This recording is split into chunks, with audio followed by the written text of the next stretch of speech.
وَإِيَّاكَ نَسْتَعِينُ، اور تجھ ہی سے مدد چاہیں، تجھ ہی سے مدد مانگیں۔ یہاں پر تھوڑا سا غور اور فکر کرنا انتہائی ضروری ہے۔ ایاک نعبد و ایاک نستعین، ان دونوں باتوں کو الگ الگ بیان کیا گیا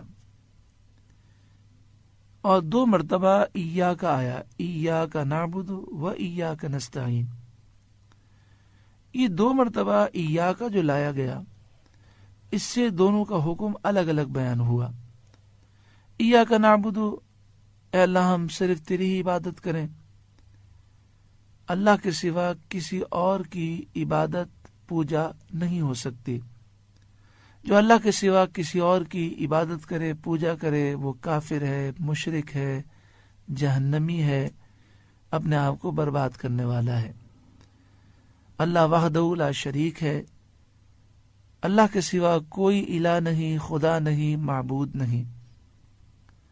حقیقی اختیار، طاقتیں اللہ کے پاس ہیں، اور جو طاقتیں اس کے بندوں کو ہیں وہ اللہ کی عطا سے ہیں۔ اللہ کے بندے جو کچھ کرتے ہیں اللہ کے اذن سے کرتے ہیں۔ تو جب اللہ کے سوا کوئی معبود ہی نہیں، کوئی خدا ہی نہیں، کوئی الہ ہی نہیں، تو اللہ کے سوا کسی کی پوجا نہیں کی جا سکتی، اللہ کے سوا کسی کی عبادت نہیں کی جا سکتی۔ جو کرے گا وہ مشرک ہے، جہنمی ہے، کافر ہے۔ اور وَإِيَّاكَ نَسْتَعِينُ سے ایک دوسرا مسئلہ بیان کیا گیا، وہ یہ کہ جب بھی انسان کسی سے مدد مانگے تو اس کی توجہ اس طرف ہو کہ حقیقی مددگار اللہ تعالی ہے، وہ اللہ رب العالمین کی بارگاہ میں متوجہ ہو، اور جس سے مدد مانگ رہا ہے اسے اللہ کی طرف سے مدد حاصل کرنے کا ذریعہ اور وسیلہ سمجھے۔ مثلا ایک شخص جب گھر میں آتا ہے اور اسے بتایا جاتا ہے، اس کے گھر والے کہتے ہیں کہ بچے کو سخت بخار ہے، یا وہ آفس میں ہوتا ہے اور فون آتا ہے اب جلدی سے آئیں، بچے کی طبیعت خراب ہے، تو اسے کیا چاہیے کہ سب سے پہلے وہ اللہ تعالیٰ کی بارگاہ میں رجوع لائے، اپنی توجہ اللہ کی بارگاہ میں کرے کہ مالک و مولا تو میری مدد فرما۔ پھر وہ اس طرح توجہ کرے کہ اللہ تعالیٰ نے مدد کے حصول کا جو ذریعہ بنایا ہے، دنیا میں عام ذریعہ یہ ہے کہ انسان کسی حکیم کے پاس جاتا ہے، کسی طبیب کے پاس جاتا ہے، کسی دم کرنے والے کے پاس جاتا ہے، کسی اللہ کے نیک بندے کے پاس جاتا ہے، حضرت آپ دعا کر دیں۔ تو یہ سب ذریعے وسیلے ہیں۔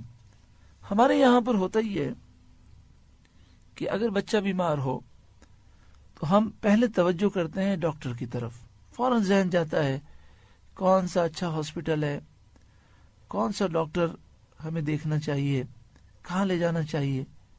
لیکن نبی کریم صلی اللہ علیہ وآلہ وسلم کا طریقہ مبارک یہ تھا کہ جب بھی کوئی پریشانی ہوتی تو آپ نماز کی طرف جاتے، یعنی آپ نماز ادا کرتے، 2 رکعت نفل حاجت کی نیت سے انسان پڑھے، اللہ تعالیٰ سے دعا کرے۔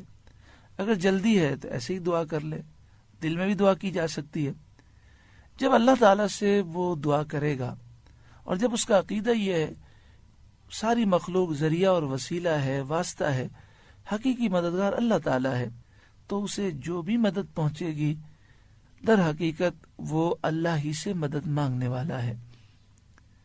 جب یہ مسئلہ ہم نے سمجھ لیا تو پھر یہ بھی سمجھ لیں کہ جب کوئی شخص اللہ تعالیٰ کے نیک بندوں سے مدد مانگتا ہے اور وہ یہ تصور کرتا ہے کہ اس کا دل کا میلان رب العالمین کی طرف ہے، وہ رب العالمین سے مدد کی دعا کرتا ہے، اور پھر وہ سمجھتا ہے کہ اللہ تبارک و تعالی نے ان نیک بندوں کو ہمارے لیے ذریعہ اور وسیلہ بنایا ہے، نیک بندوں سے دعا کے لیے وہ عرض کرتا ہے، وہ نیک بندے دعا کرتے ہیں، اللہ تعالیٰ کرم فرما دیتا ہے۔